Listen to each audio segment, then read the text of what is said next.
Hello everybody, welcome to Ostrosty Bucket. Subscribe to the channel if you have not already and drop a like on this video. It only takes 1 second. It makes a massive difference in how the video performs in the YouTube algorithm. Also, go check out episode 5 of my Spurs My NBA series. I would really appreciate it if you watch that. If you enjoy that type of content, it's a realistic rebuild and we're having a lot of fun with it. As you can tell, the set background is a little bit different. What I have behind me is a thing that I want to incorporate in a future set, and I bought that for hopefully an office in the future, but I'm currently moving, so the place where I was, I'm literally looking at it. It's just a different wall. It's gonna be different for a little bit. I also can't really get the lighting to not be a little bit weird, so if I look like a serial killer more so than normal, my apologies. This video is going to be kind of just predicting what team is going to be the worst in the NBA. I recently did my preview on the Blazers as well as my preview on the Wizards, and in the case of both of those videos, especially the Wizards video, they didn't do all that great, and I also realized the season is coming on, I think, a month from now, exactly the 24th, is when the regular season comes around, and I wouldn't have enough time while also doing 2 hot takes videos a week and a pod clip every week to cover every team, so we're just gonna cover a bunch of bad teams all in one go, except for the Wizards and Blazers.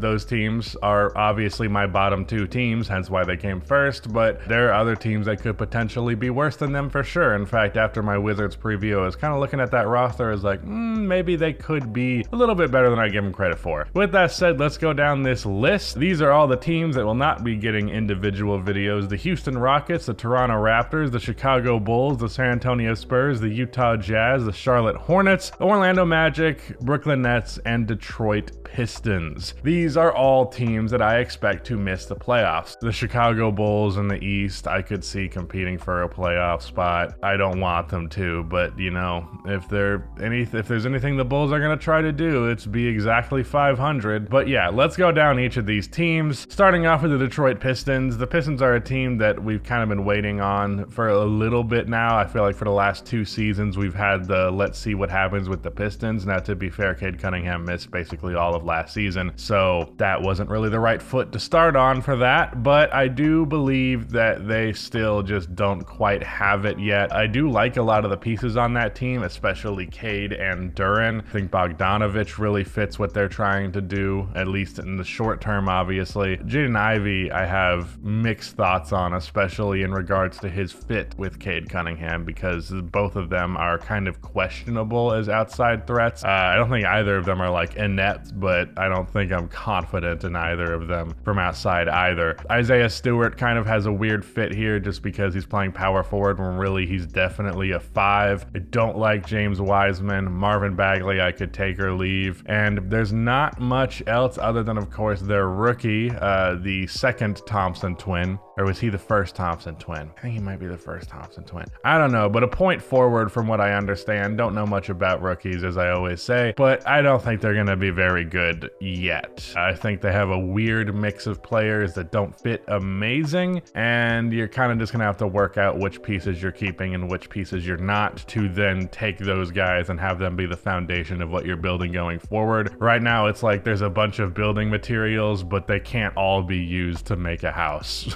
If you know what I mean. For the Brooklyn Nets, they have a decent reason to actually believe they can be pretty good because they have a lot of real NBA players. The problem is, offensively speaking, while they do have Mikal Bridges' shot creation, they really don't have fuck all else other than like a corner 3 from Cam Johnson, or I guess technically Spencer Dinwiddie can score a little bit, but like if Spencer Dinwiddie is your second option, you're kind of in a bad spot. You know, Cam Thomas playing more could alleviate that to some degree, but doesn't seem like their coach wants to do that, so that is unfortunate. But I think they could be a very, very good defense. Unfortunately, the offense would hold them back from being an actually good team. I do think like a legitimate playmaker, like let's say if they just got even Tyus Jones, that could make a world of difference in terms of their win column, just because playmaking is easily the biggest weakness of this roster. The Orlando Magic are a team that I've always been been a little bit lower on their core than most, and I still very much am that way. While I am higher on Wendell Carter than I think a lot of people are, Paulo I think is a tad overrated. Franz, it's hard to put this. Like, he's overrated by some people, but the majority super underrates him. So overall, I would label him as an underrated player, but there's the occasional person that I hear talk about Franz, and I'm just like, I don't know about that, man. They do have good pieces, and when Markelle Fultz was not hurt and he was starting, I believe they played something close to 500 basketball, if I'm remembering correctly. I remember seeing that stat a while back, but the role players around them really aren't that great, and really the three-point shooting is quite a significant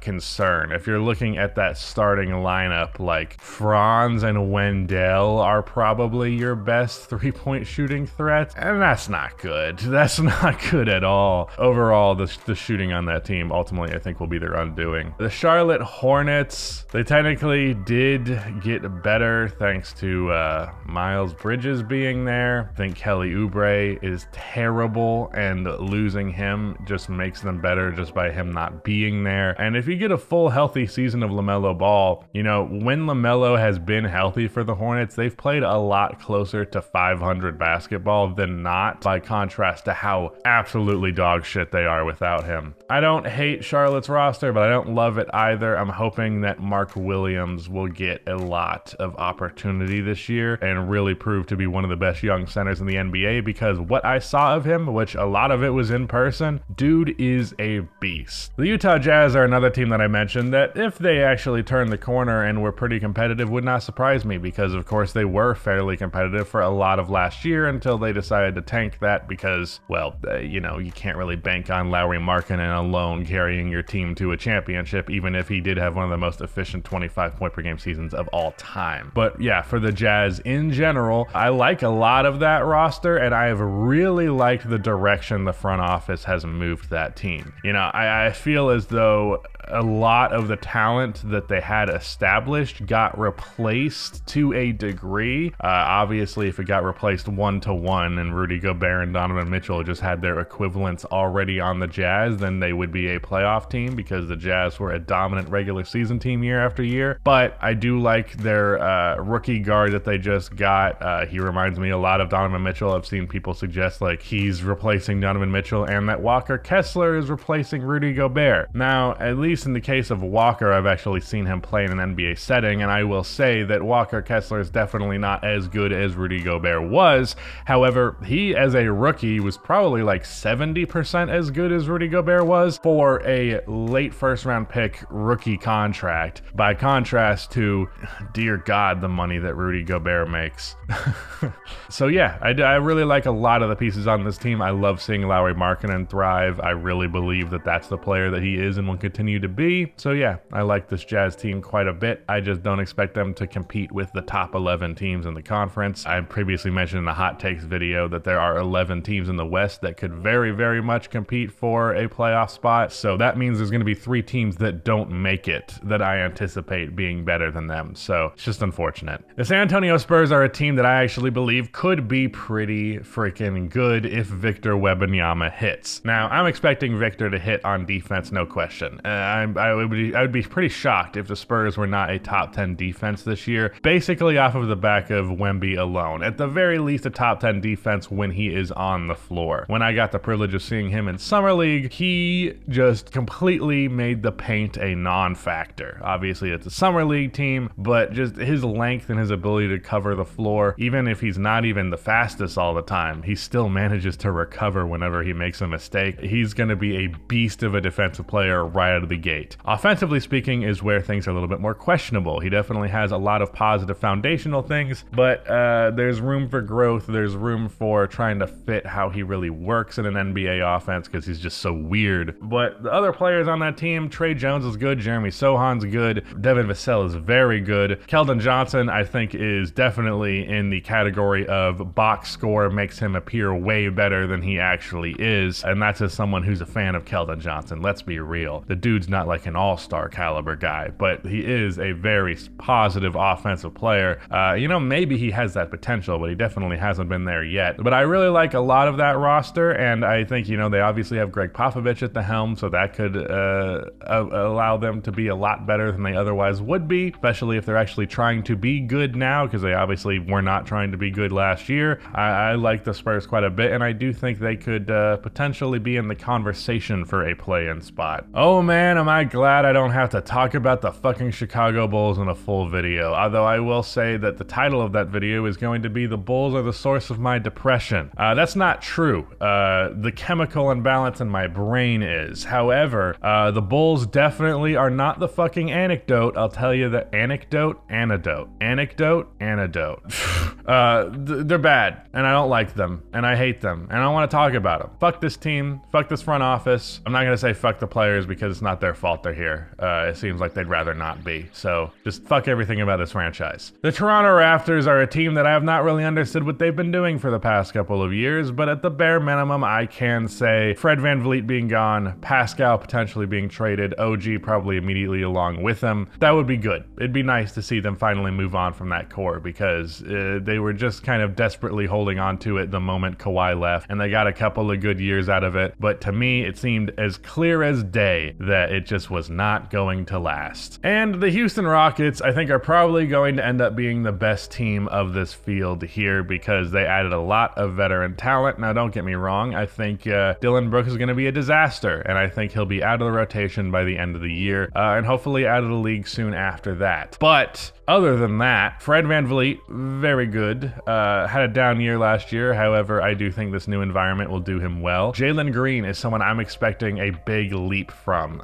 His second year kind of had a sophomore slump type of ordeal, but towards the latter half of that year, I know he started to tear it up, and the guy is just too gifted of a scorer not to score a shitload of points. I know there are a lot of people that are lower on Jalen Green, but he just has the offensive skill set to, like, at the bare minimum, he can be as good as Zach LaVine is. Like, I genuinely believe that's the floor that he has showcased. So he's going to put up a lot of points. I like the signings that they made. I like Alfred Sengun. I really like Jabari Smith. I know a lot of people were kind of lower on him, but I really like him. I like a lot of this Houston Rockets roster, especially now that Kevin Porter Jr. is gone. Fuck that guy. Not technically yet, but he will be. I also like it a lot because their new coach, questionable man, however, a good coach, and will hopefully get the AAU-ness. That sounds like a real thing. They're going to get that out of the, he's going to get that out of the roster. Out of it, like gone, not getting it out of it in a positive way. And that part always annoyed me, and it made it pretty much impossible to watch the Houston Rockets. This conglomerate of talent actually organized is really interesting. This group of talent not organized feels like an AAU game, and I don't want to watch a fucking AAU game when I'm tuning in to an NBA game. With that said, I'm just going to go ahead and list these teams in the order of worst to best, based on just what I guess I'll go best to worst. I mean, it's not really that surprised. I kind of just listed them in the order anyways. But the Houston Rockets, Toronto Raptors, Chicago Bulls, San Antonio Spurs, and Utah Jazz, I'm all pretty confident are not going to be fighting for that top 5 pick in the draft.